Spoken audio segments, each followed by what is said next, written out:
You must be careful about the words you use, or the words you allow to be used in your house. Words are things. You must be careful. Careful about calling people out of their names, using racial pejoratives and sexual pejoratives and all that ignorance. Don't do that. It's time to talk about it. Pull up a chair and take a seat. We're serving up recipes for life. With Hampton University's Dr. Richard Mason and Dr. Tamara Williams. Welcome to the Sunday Brunch. This is Dr. Tamara Williams. And this is Dr. Richard Mason. And welcome back to another edition of Sunday Brunch with the Good Doctors. The good doctors. Hey, it's good to be back at the table once again, having some great conversations, some great laughs, and definitely some great food. Yes. I'm always excited. It's one of the highlights of my week, especially because it's Sunday. So after church, we get to sit down and dine, and I know we're going to have some great food, and I know we're going to dine on some great conversation. So. Oh, no doubt. That's always a good thing. I tell you, it's just been so busy. The weeks have just kind of zoomed by. You know, when I look up, we're back at Sunday again. And there's nothing wrong with Sunday because, you know, my grandmother used to always say, when you get to heaven, every day is Sunday. Hey, if you don't like Sunday, you're going to have some problems. Oh. Look, so long as Sunday got some collard greens, some candy yams, macaroni and cheese, a little baked chicken. Listen, I could go on and on. And you do go on and on. And let me tell you how when I meet people in public and they ask about the show, they want to know, are we really eating for real? They want to know, because they say, he sounds like he's really enjoying his food. And I say, and we do. Exactly. Look, just tell them come to the table. Yes, indeed. We soon, we're going to have to invite more people to our Sunday brunch table because people really want to know what we're eating on. And we eat well, we dine well, but it's really about our company and our topics that we focus the most on. So. Exactly. I tell you, and we've had some great conversations. And, what's really interesting is just being able to talk to people and the things that they remember about each of the different shows. And I must say, it's a blessing to be a blessing because sometimes as we have these conversations, they're meaningful to us and, of course, our guests that we have at the table. But to hear others talk about how they were blessed or have been blessed by the conversation, and so that's certainly a good thing. Yeah, it's a great thing. And it's no secrets that we're holding, and that's the best thing. We want to share our conversation with other people because when we know better, like we say every week, we do better, or at least we should. And we have to get in the know. We have to be in the habit of getting in the know. And I also enjoy the fact that we get to highlight different things that we appreciate in the arts, things that we want other people to tune into. And I don't know, bro. I don't know if you have been in the movies lately, if you've had a chance to get in the movies lately. And we had a great premiere of a thriller at our campus recently. Oh, no, I have not been. That's one of the things I talk about. Who has time for sleeping movies right now? Unfortunately, It's self-care for me. So I definitely enjoy, we're not doing the show on that movie today, so I didn't throw out that name. But we are going to have a good conversation about a movie that has just been released as well, that everybody can get access to on Tubi. So all right, sounds good. Yes, I'm excited about this conversation because I think I haven't had a chance to really sit down and dive into this movie yet, but I have watched the trailer. So I am excited to have the conversation with our guest today so that we can talk about more of this underlying conversation about this topic. That's what I'm most excited, the underlying piece. All right. Well, look, you go ahead and introduce the topic and our guest as normal. I'm going to head on over to that table and fix that plate. You know how I get started. Hey, you know what I want you to bring back? I got that honey butter and that biscuit for you. Thank you. A little extra bacon today. I got you. A little extra bacon never hurt nobody. Hey. It just make you feel real good. I don't know who it hurt, but I know I want it. Listen, before I go to that table, somebody asked me the other day, they said, what do you do with leftover bacon? I said, what you mean leftover bacon? What's leftover bacon? There's no such thing as leftover bacon. I said, that's the problem right there. The problem is we run out of bacon. What you talking about? We tear this bacon up left and right. While one of us is talking, the other one is having bacon. We alternate very well. Exactly. All right, I'll be right back. Thank you. I want to also put a trigger warning out there about our conversation today, potentially for some people, because it could be a topic. We are talking about something that may be considered like a thriller to some people, and a type of situation that some people may find alarming. But I do want to say that our conversation is one that should be had. I find that when it comes to our genders, that Black women are some of the most underprotected out there. We go missing. A lot of things happen to us specifically. And so I want to welcome to the table someone who was bringing a little bit of this conversation to the big screen. Welcome back to Sunday Brunch, the one and the only Booker T. Madison. Hello. I'm so happy to be back. So I guess I didn't chase you all the way the last time you had me on. So when you invited back, I guess I'm at the table. I feel like family. All right. You are family in that regard, and as long as you keep producing art, you'll always be welcome to the table because we are fans of the art, and we definitely want to support our art. So wait, what if I try out for like a semi-pro basketball team? I don't get no love if I'm trying to make it as a basketball player. I mean, I will take that into consideration, and I'd have to see whether or not that be a topic worthy of bringing to our list. An old man who can't ball trying to ball. No, all jokes aside, it would be something about you learning to pivot. That's right. And trying new things, and showing up in different ways and being creative. So we always have room at the table for all types of conversations.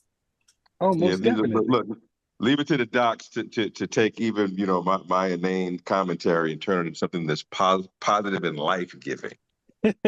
We're not new to this. We're showing up to this. Exactly.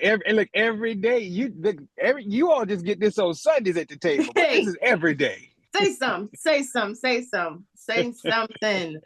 We wake up like this, and to God be the glory most days, and some days it's a curse, and that's the reason why we enjoy spending time together, because you need to also find that good balance of where other people showing up for you as well, and you're not always being the one just showing up. So right, exactly.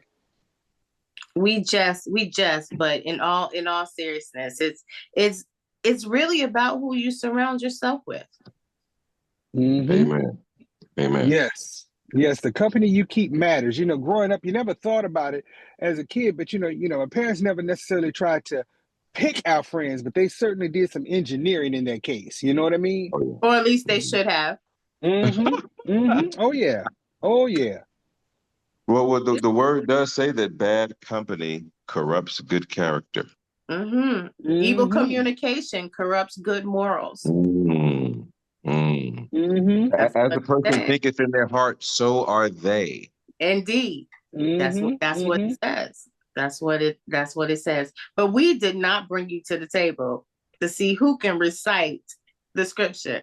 Because listen, we all three just left church. We all gonna be able to throw it down. It's in my head, and I hide it in my heart so that I don't have to send it. We all know how it goes. Right. I do want to talk to you about, yes, you are back at the table, because yes, you have yet another project that you released, and this is one of your pieces. Am I correct? Yeah. So I wrote and directed An Unusual Suspect. It's a to be original film that was released on the 25th, Friday the 25th. So it's been out for 2 days now. Indeed. And so I know often you get contracted to write scripts for others or to direct those things, but talk to us a little bit about how you were able to do this piece specifically, an original piece. Sure. Well, the last film that I did, Twisted Marriage Therapist, which was the film that we Twisted. discussed last time that I was on. Yeah, it's Mm-hmm. the same production company, same network. So Mm-hmm. before we even finished Twisted Marriage Therapist, I was offered, this one. So it's been, an interesting journey because, though it's the second movie, that I'm making, my second Tubi original, Mm-hmm. the release date was moved three times. Initially, it was going to come out January 25th. Then it was going to come out March 28th. And then, ultimately it came out April 25th. And we shot it in March of 2024. So that's a long time to wait, for a movie to come out. So I'm just happy that it's Mm-hmm. finally out in the world. All right. What typically pushes the time frames back like that? Well, in this particular case, because it's streaming functions differently than like network television, where, because as soon as the clock strikes midnight, it's available, so people don't have to tune in at a particular time. So it's Mm-hmm. not as crucial, like for example, the BET Plus original movie that I did, The Sound of Christmas, that had an actual air date on BET. It had a streaming date, so that's a little bit different when you have like an air date as well. So, it was just a matter of them deciding they wanted to push it later. And that's a decision that the writer director is not involved in. It's more, I guess, the strategy of the network and when they want to release certain movies. So I'm just happy that it's finally out. That's good info to know that now that things are streaming versus being aired live on TV, that they have Mm-hmm. a little bit more flexibility as to when they release that and even how Absolutely. they market that then. Absolutely. Mm-hmm. Well, I can share this too, because, with these streaming platforms like Tubi in particular, it's about volume and clicks, so Mm-hmm. though I had been promoting different dates on my social media, I had to go back and change all of those dates and make an announcement that it had been pushed. It's not even Mm-hmm. that big Mm-hmm. of a deal with Tubi because, they don't even release the trailers until about a week, maybe two before the movie comes out. Because if they release it too far in advance, it's so much content and so much competition for eyeballs it would get lost. So it's like Mm-hmm. marketing and promotion is so radically different now that, at 54, I'm still learning new ways of marketing and communication. Mm-hmm. Yeah, definitely, because things are changing, and we are certainly in a rapidly changing technological society. When you're looking at all of the new apps and things of that nature that's coming out, and if you AI. think it, somebody's already created an app for it. Hmm. Yep. Yep.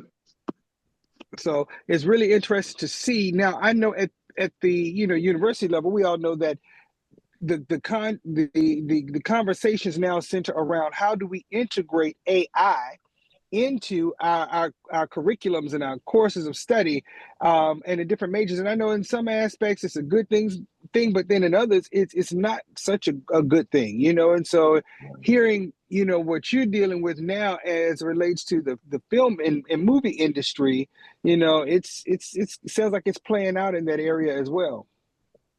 It is. And interestingly, so, the dailies are what you shoot each day. And, the network reviews it, we review it, it's what you shoot every day. And, you sync up because you're shooting picture and sound separately and you sync them up, with time code.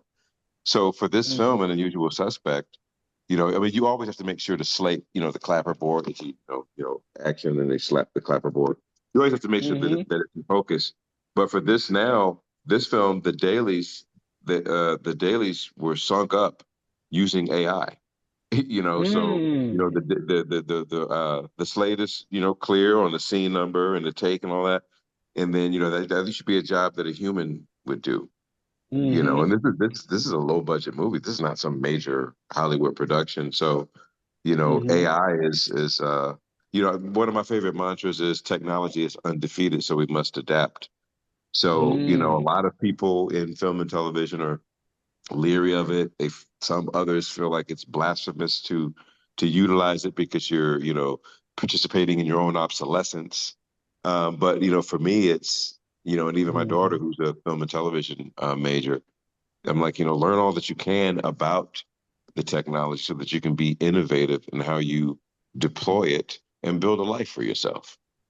But I know some people are concerned in reference to the role that AI is certainly going to play in, especially you're talking the creative spaces.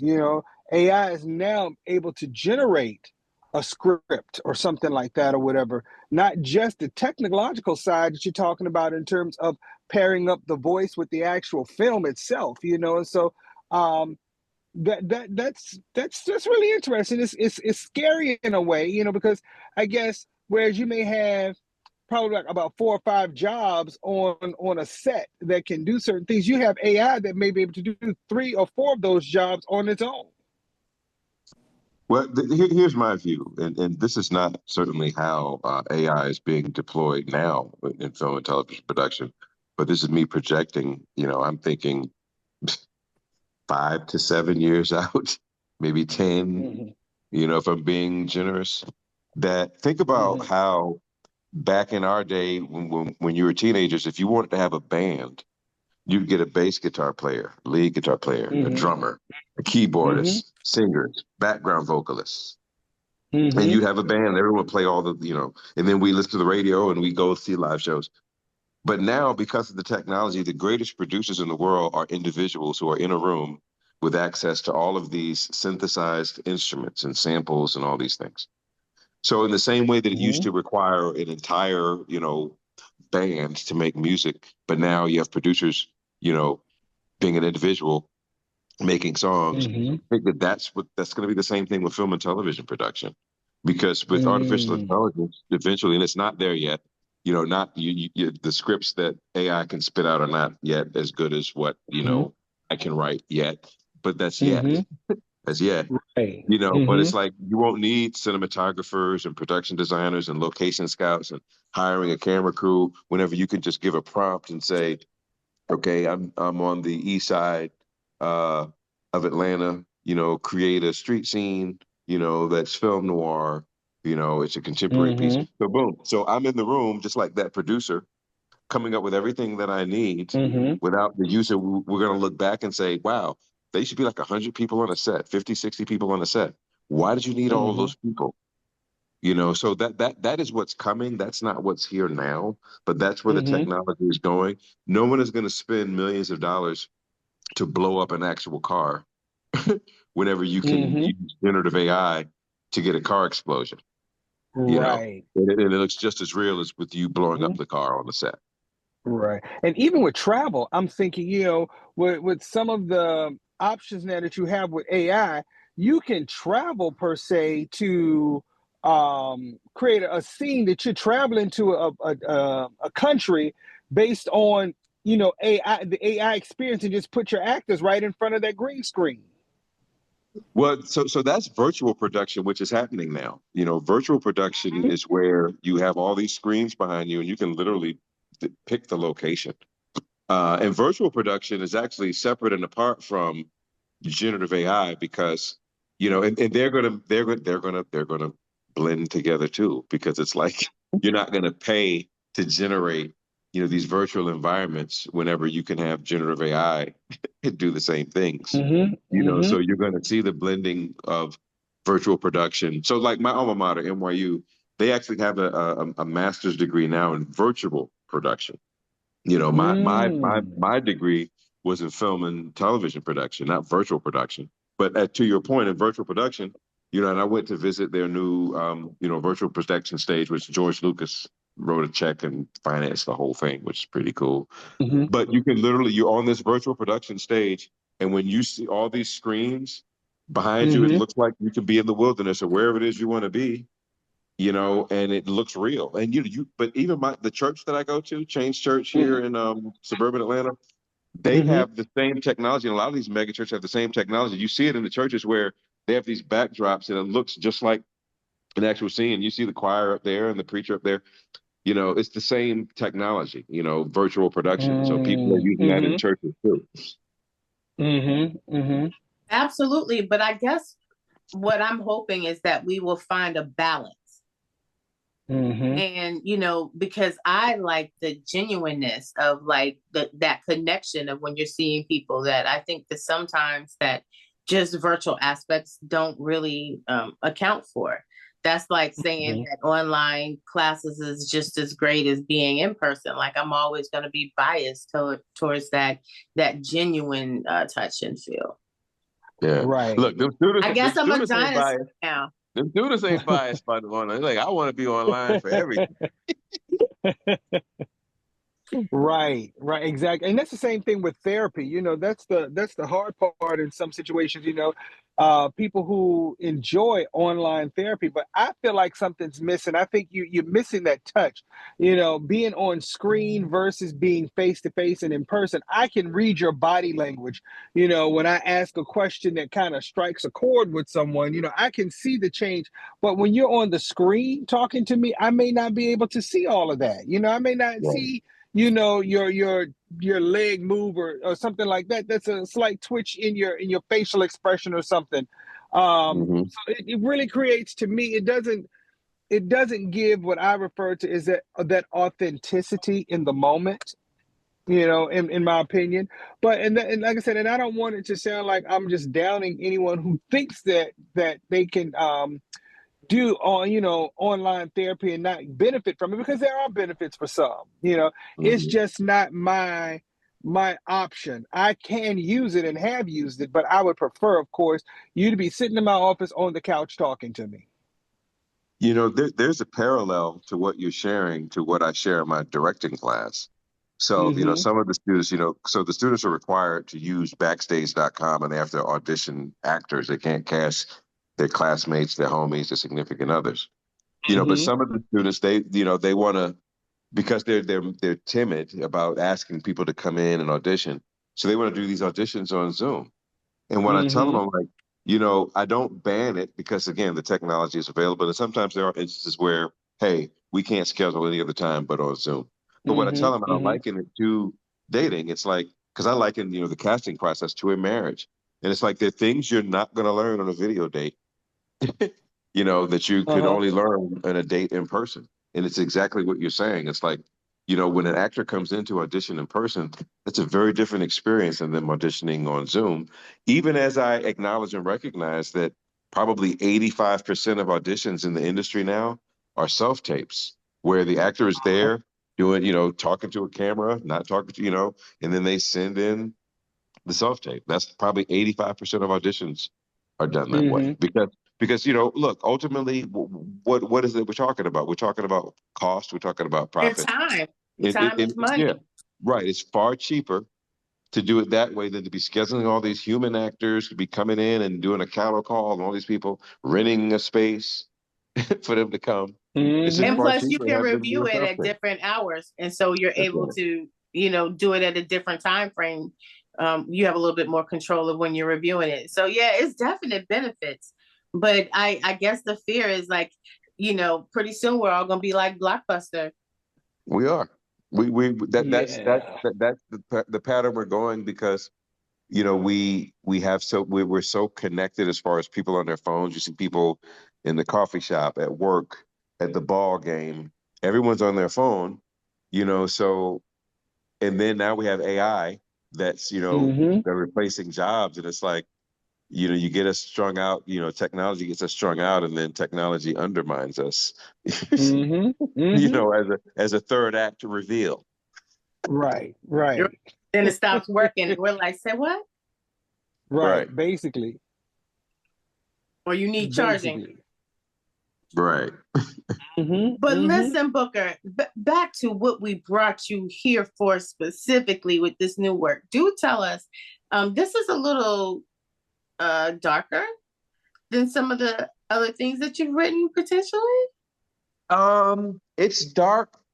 I mean, Twisted Marriage Therapist was pretty doggone Yes, dark. yeah. Then that one was the Yeah. very twisted Yeah, it was very dark. I mean, the Christmas movie, Santa Christmas, was very light, family friendly. You know what and I mean? fluffy and Yeah. fluffy. All Yeah. smiles and Yeah. giggles. Exactly. This But is no, this is less this fluffy. Yeah, but this one it is dark, but it has a redemptive message. And everything that I do, I do, you know, I enjoy telling dark stories, but that's only so that I can showcase the power of the light. So it's Mm. dark, yes, but it has a strong redemptive message that I think people will enjoy. Okay, okay. What So, part can you share? Apart from the twists and turns, and everyone loves the twists and turns and all that stuff, but there is a mhm. redemptive message there too. Okay, okay. So share with us a little bit about the plot. Yeah, give us an Sure, idea. The sure, the sure. So the table talk trailer. yeah, absolutely. So the title is An Unusual Suspect, and it's the story of Viola January. She's an ambitious young attorney who gets a wrongfully convicted man freed, only to discover that there's more to the case than she thought, and the killer's still out there and wants to conceal the truth. So she becomes a Mm, target. Yeah. So okay, so the okay. theme is everything done in the darkness will be brought to the light. So her goal is to uncover the truth and to shine the light on the deception, Mm-hmm. which is Black women are going missing. And the unfortunate truth is, when our women go missing, it takes 2 to 3 to 4 to 5 to 10 times longer for 10 them to to say, "Oh, it's a 15. problem. It's Yes. a problem. Oh, are they really missing? Did they run away, or did they, is it even an issue?" Right. You know. Mm-hmm. Mm-hmm. They don't want to look So, for us. right. True. Yeah. they Mm-hmm. we're Mm-hmm. rarely protected, and so that's how we started this conversation. I said it could be triggering for some people. I wanted to put out that trigger warning that if there's ever women out there, most of Black women can resonate of being abandoned in some type of way or feeling left out there, some type of unprotected in some type of way. Mhm. And so I want to know, you as a Black male, how did that topic come to you? Because this is your writing. So Yeah. Yeah. That's an excellent question. So the basic idea that I was pitched, it's a little different than what it wound up being. So Mar Vista Entertainment, the production company, the creative executives there. I had the license to because my first job, whenever I take on a writing assignment, with a pitch, is to figure out if this pitch actually makes sense Mm-hmm. narratively. Because you can have a Mm-hmm. good idea, but it's like, it's not a good story. And then that's what they hired me to do, make it a good story. So Okay. the interesting thing about your question is that the part that I did not want to do was the part where Black women are being, targeted. I'm like, I don't want to tell that story. Can we Mm-hmm. tell this story without including that element? Mm-hmm. And that was an element that they wanted, to include. So, Mm-hmm. that leaves me with the task of, telling a story in a way. I have 3 daughters, I have a wife. Mm-hmm. I'm not Mm-hmm. going to be out here telling a story that's, exploiting Black women or Mm-hmm. or or presenting Black people in a negative light in a general sense. Right. Mm-hmm. Despite, and I'm not saying that I'm doing vanity pieces and the Black community is all perfect. No, that's not what I'm saying at all. But Right. I'm not going to engage in presenting the most base aspects of who our people are as what is normal, in a story, because we all know better than that.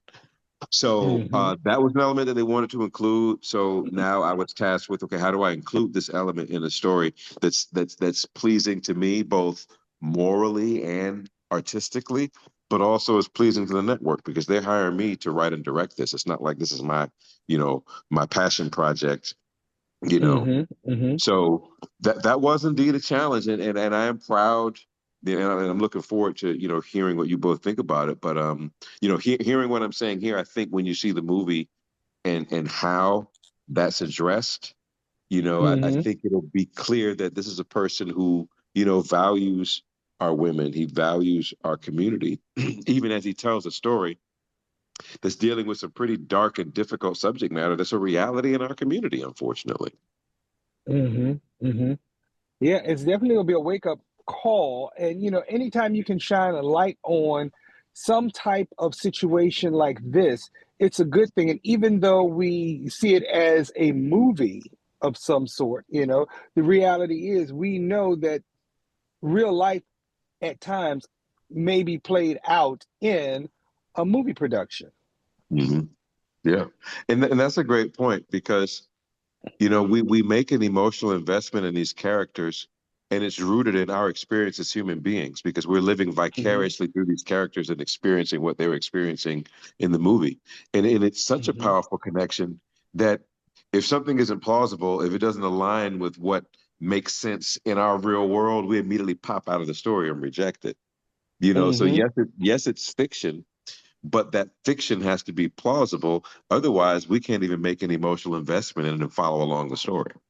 Did they tell you, Booker? And maybe you cannot tell us. And if you cannot tell us, feel free to say you cannot tell us.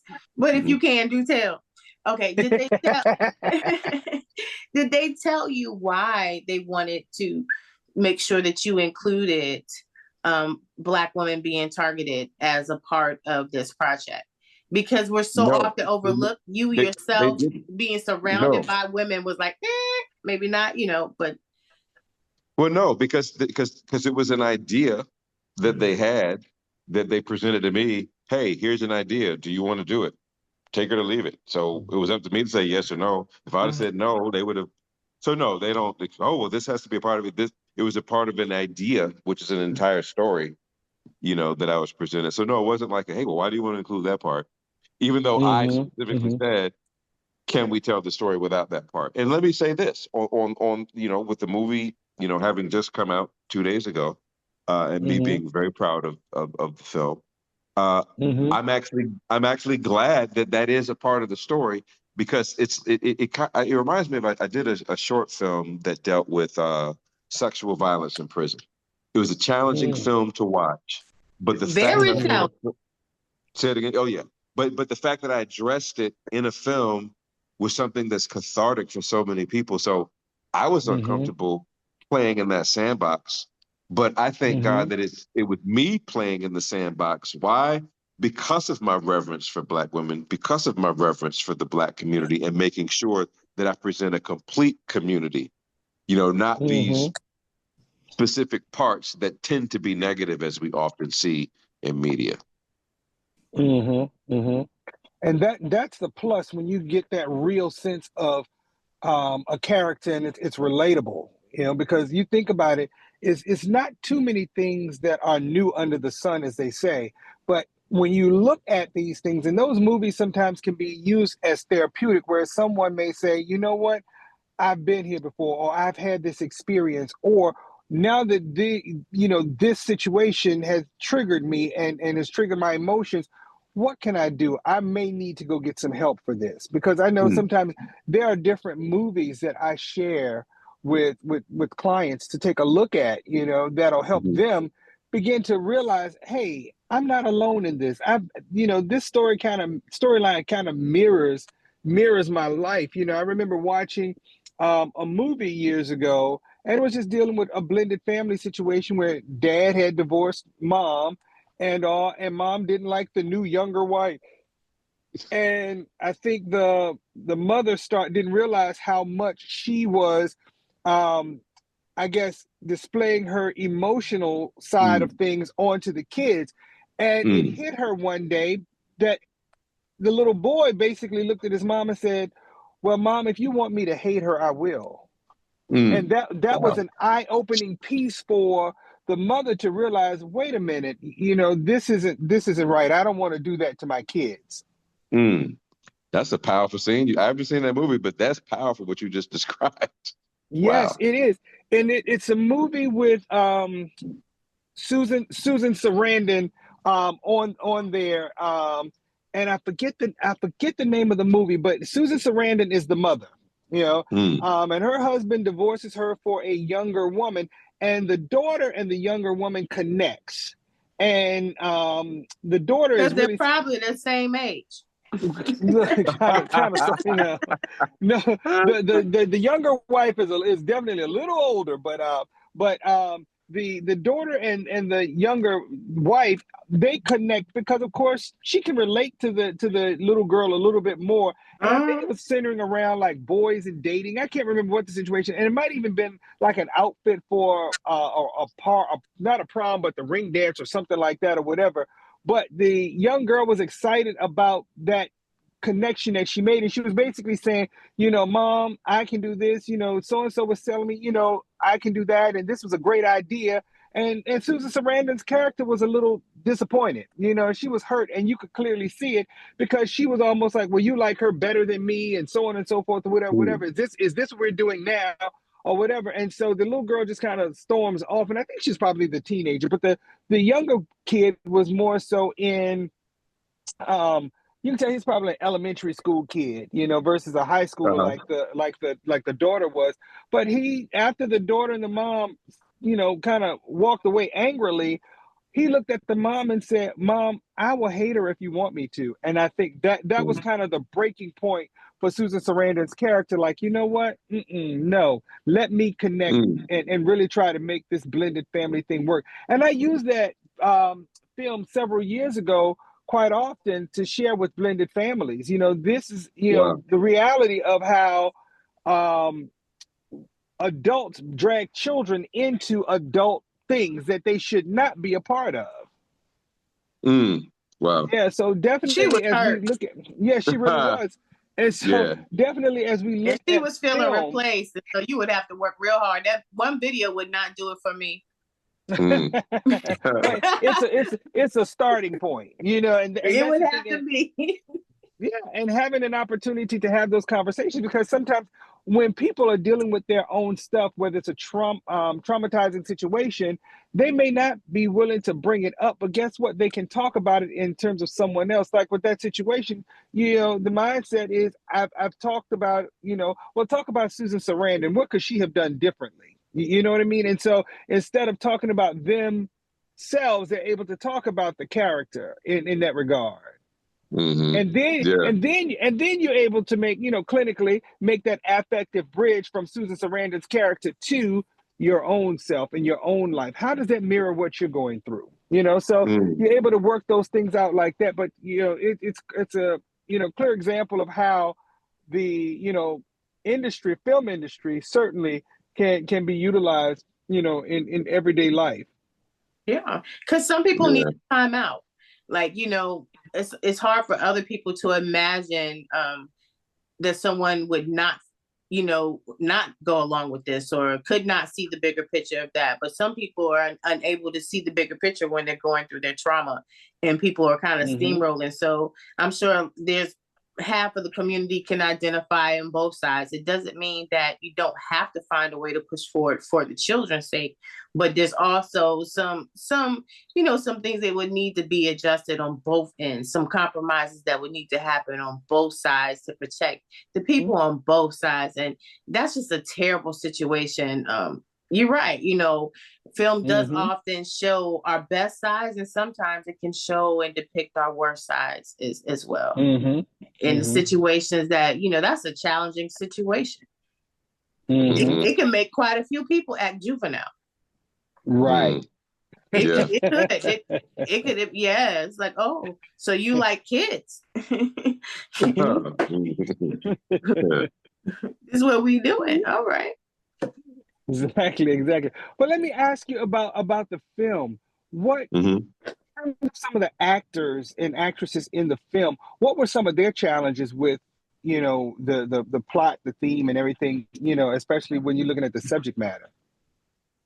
Well, so the film, it stars, Christy Leverett as Viola January, Miles Evans as Ronaldo, Kelsey Lee as Makina, Chris Mayo as Frank, and Dawn Halfkinney as Trisha, and Shakira DeMessier as Trisha. So there were no issues. I mean, they're actors, and Black actors in particular. They all across the board loved the rich tapestry of the character, the complexity of the narrative.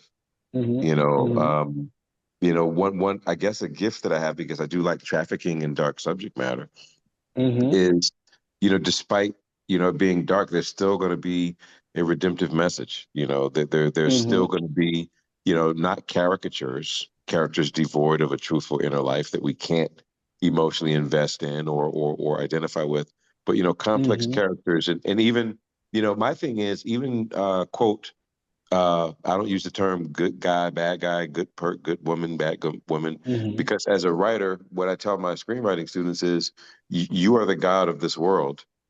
And, it is whatever you say. In the beginning was the blank page. And then Booker T said, let there be a character named Viola January. And it was there and it was good because I did it, Mm-hmm. but I have to love all of my characters the same, the protagonist, Mm-hmm. the antagonist, Mm-hmm. and because that's the only way that I can write a character in a way that is organic, real, and complex.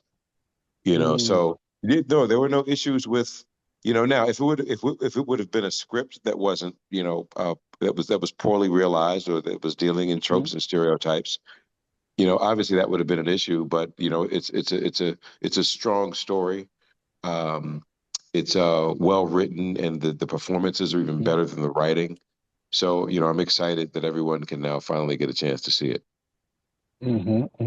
And I'm thinking from a movie perspective. I see where actors talk about having to get into character, and they go out and they may find real world experiences and different people to talk to, and so sometimes realizing some of their own stuff, certain character performances can be triggering for them, and bring up some things in their own personal lives, although it may be a Mhm. character, and then dealing with some of the actors who are playing characters and take on that persona per se, and just kind of, this is who this character is, because the reality is, we didn't, most of us probably didn't know Jeannie Cooper's real name. She's been Catherine Chancellor, until the day she died, and she lived in Mhm. Genoa City. That's who most people knew, from the Right. Young and the Restless, and I couldn't even begin to tell you Victor Newman's real name, but he is certainly Victor Newman. But and Right. so when you look at people who play those characters, and that's who you see, especially those folks who may be villains, they are, vilified. And when you see them, people automatically just give them all that smoke. Victor, you did Nikki wrong. You did Right. such and such. You should, and Yeah. and it's like all of a sudden, how do you not, absorb some of that energy? Sure. That's actually interestingly, two of the actors, Kelsey, who plays Makina, Mm-hmm. and Chris, who plays Frank. I conducted some actor interviews, that me interviewing the actors about their experience and the characters, et cetera, in the story, and Mm-hmm. posted them. But both of them in particular said that they felt like the character was them. So they were Mm-hmm. able to just be themselves. And in the case of Chris, and he's talked about this publicly. He has a podcast. He wasn't raised by his mother. He was raised by his grandparents. So he has some trauma, with his Mm-hmm. mom. And, and he's like, the character in the film had some, trauma with his mom. He said he had trauma with his mom. Mm-hmm. So he was able to use that. And that's what makes a good actor. An actor, when they are working at a high level, they're not acting. They're channeling the emotions, the Mm-hmm. feelings, the thoughts, the experiences, and they're giving you real emotion in the moment. They're not Mm-hmm. trying to convince you that they're sad. They're authentically sad. So he was able to use his own experience because it was similar to the character to create a compelling performance, Mm-hmm. and it's just so Mm-hmm. wonderful to see, when actors are able to connect with a character, not just based upon skill and ability to perform a role, but because of personal experience that they've also went through, which makes the performances even more rich. Mm-hmm. Do you let them go off script as you're producing this, or do they have to go exactly verbatim as it's written?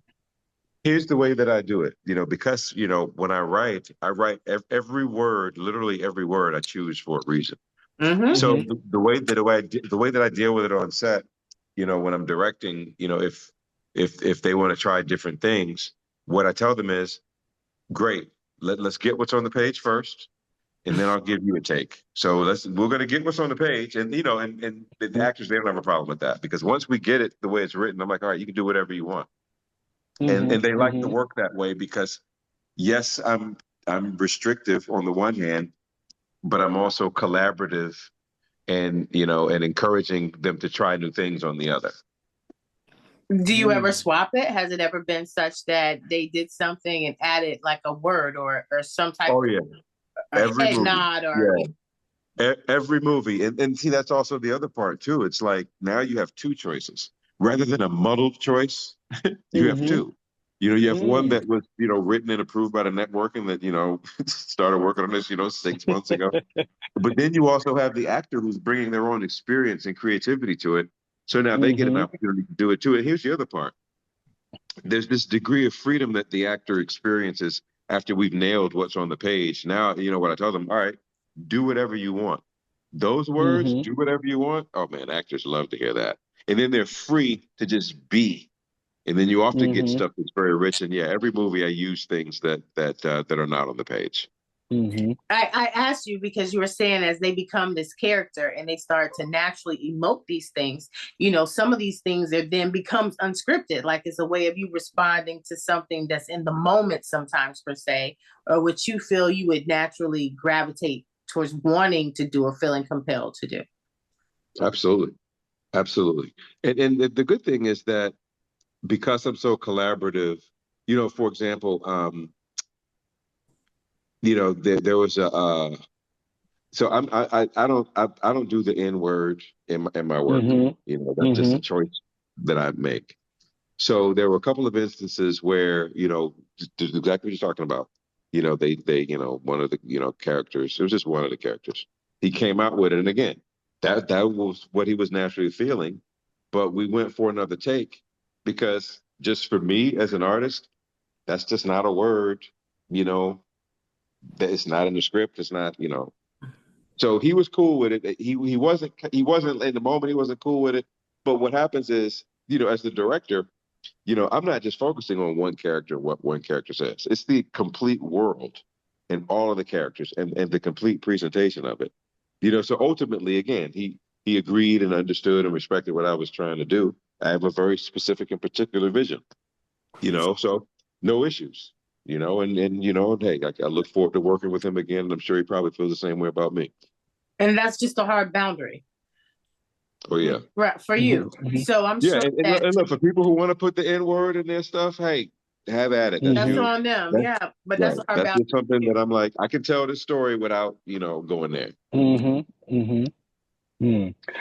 My mind is still on the thought of, these folks who really bring a lot of stuff to the table and make these things believable, some of their own personal things and all, that really makes their lives believable, make their character believable. And you still walk away with that mindset, and you really buy into their character and their performance. I think I went to therapy about a year ago to, for forgiveness, for Chip Fields, as Miss Gordon, she shouldn't have burned Penny with that iron. I carried that for years, and I finally had to forgive Chip Fields for burning Penny with that iron, and a lot of folks out there feel the same way. You felt that emotionally. Exactly. The emotions you felt, it was fiction. The story wasn't real, but the emotions you felt were real. I felt burnt. Yes, 100%. It's like, are you serious? What? I felt like I had been burnt. Yes. Yeah. But what you're describing is method acting, and where characters some actors get so deep into the role they can't turn it off. I haven't personally experienced an actor who's and that that's deep a big deal. Method. Yeah, and think of it as I'm not opposed to that. I don't have any issues with that. It's just something else that you have to manage. Something else that you have to manage. It's just a lot to this acting world, that's for sure. Yeah. Oh yes. Definitely a lot to this acting world.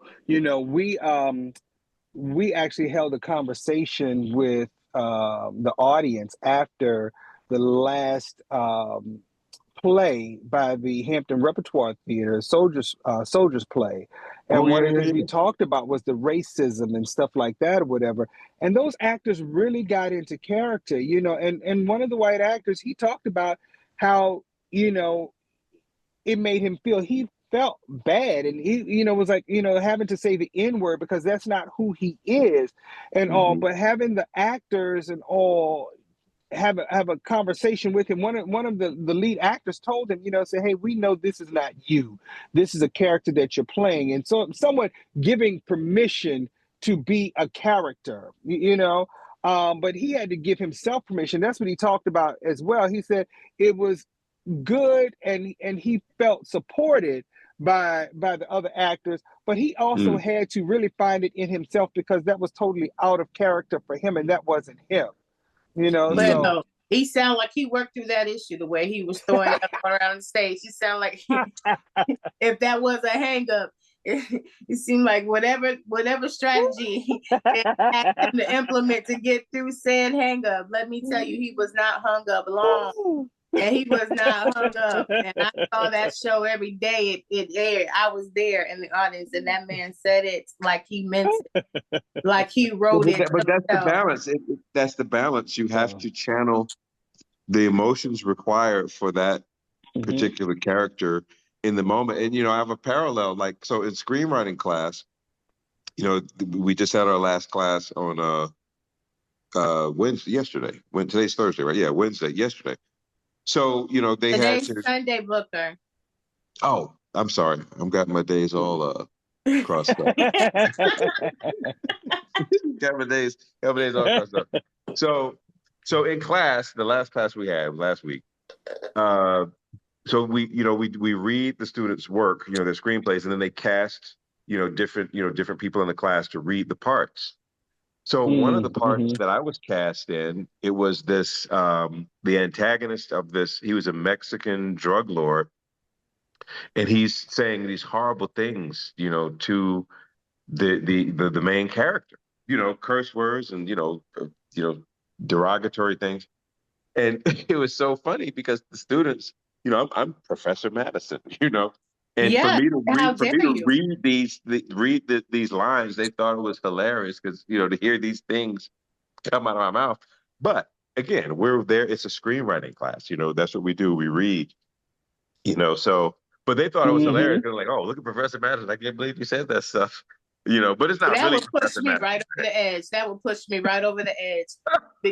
Push me right over the edge because people are outside in the hallways. They hear your classes going through. They don't even know what you're talking about specifically, but they hear you saying these things, and then you're Mhm. trying to explain to people that you're teaching. They're like, "How is this the content?"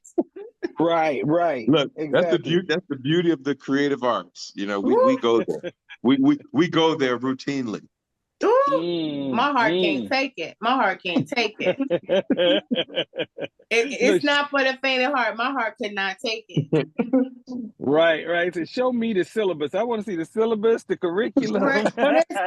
Listen, and Oh, in look, the world look, of all the my things, art students. Look, they love it. They're like, "This is I bet they real. do. This is the real deal here." I bet they do, and most of them don't look like us. Well, look. I taught directing and screenwriting at Hampton too. We did the same thing at Hampton. But it's a difference, and we're gonna have to invite you back on the show one day to have that conversation about what Mhm. that looks like and what the difference of teaching those type of sensitive topics, Oh yeah. Oh especially yeah. from the Mhm. time frame that we find ourselves in. Like, I can't do that jig. Right. It's almost like when, going to a PWI and taking a class in diversity or multicultural counseling and really trying to sit down and have these conversations on what's truly culture versus what's a stereotype. I Mhm. remember those conversations while I was attending William and Mary. And it was some very interesting conversations, really trying to help um, our peers who are from different cultures and races understand that when we start talking about African American issues and things of that nature, what's more culture versus what's more of a stereotype, Mhm. and finding it to be interesting. There was a young woman in class who was from, she was Oriental, I think it was. And someone said, "Oh, you're Chinese." And she really got out of character. It was like, "Oh, no." And it's like, okay. And so, of course, that's when we really started having major conversations on how do we tell the difference between someone who is Japanese, Asian, Chinese, Mandarin. It's so many different cultures to that Asian community. It's like, so now it's starting to make sense. And And we were able Korean. to, Yeah. exactly. We had some really in-depth conversations that I think broadened some horizons of a lot of folks. And Mhm. art is that way that you can art, Yes. all different forms of art is a way that translates, and a Mm-hmm. way to help us communicate one with another. And it's just about being sensitive about those topics. And so I'd like to peek in your class at some time, Booker, to see how you handle that balance, because you're then incorporating a lot of different types of art. And sometimes the only touch that they've ever had of people who look like us specifically is through those screens. And so, Mhm. you're fighting those Mm-hmm. stereotypes even as you're teaching specifically to, even Mm-hmm. broaden their mindset of what we are, and that we're not a monolith. Mm-hmm. Yeah, look, and Exactly. look, they're gonna be and many of them, have tuned in and streamed, and it's a. I don't say, hey, I make black movies, but my movies have black people in them. It's a movie. It's a movie. It's a movie. Right, But right. yeah, my white students, they watch it and enjoy it, and I mean, I doubt many of them would watch it if they didn't know me personally. But Mm-hmm. the cool thing Mm-hmm. is you get to expand their horizons. Even like the things that we watch in class, we watch like Training Day, Mm-hmm. Mm-hmm. Hidden Figures, and even my Mm-hmm. film, The Sound of Christmas. So Mm-hmm. they're seeing us on screen and stories, and it's not, hey, let's look at these black stories. I'm teaching the specific concepts of screenwriting, of directing, which are Mm-hmm. race neutral, which are culture neutral, but I'm using these Mm-hmm. examples to showcase the principle. And you get to pick those, which is a beautiful thing, because typically Mhm. they've been picked for us. And so it's nice that you get to add to that, and that content, you get to be a part of that conversation. Look, if there's Mm-hmm. no academic freedom, I wouldn't be a professor. It's like, if you're telling me how to teach my class, then this ain't the school Mm-hmm. for me. This. I need to go somewhere else. Deuces. Right, right, exactly. Yeah, we love that academic freedom. Yes. Better say so. Well, I tell you, this has truly been another enlightening conversation at the table. Just learning so much in reference to the whole AI concept, and then of course talking a lot about how the mental aspects of what actors have to deal with has certainly been enlightening, and not just entertaining, but a learning experience for us as well. So as always, man, thank you so much for joining us at the table. You're always welcome right here at the table with us. Well, thank you all so much for having me, and tune in to Tubi to check out An Unusual Suspect. And Tubi is free and no subscription required. There it is. So everybody check out An Unusual Suspect. Yes, yes, yes. Well, I am Dr. Richard Mason. I'm Dr. Tamara Williams. Join us once again right back here at the table on Smooth 88.1 FM WHOV. The essence of HU. Keep you forward. Someday we'll be able to measure the power of words. I think they are things. I think they get on the walls. They get in your wallpaper. They get in your rugs, in your upholstery, in your clothes, and finally into you. Thank you for joining us at the table. Tune in next Sunday at 1 p.m. for more delicious topical recipes for life on the Sunday Brunch. On Smooth 88.1 WHOV.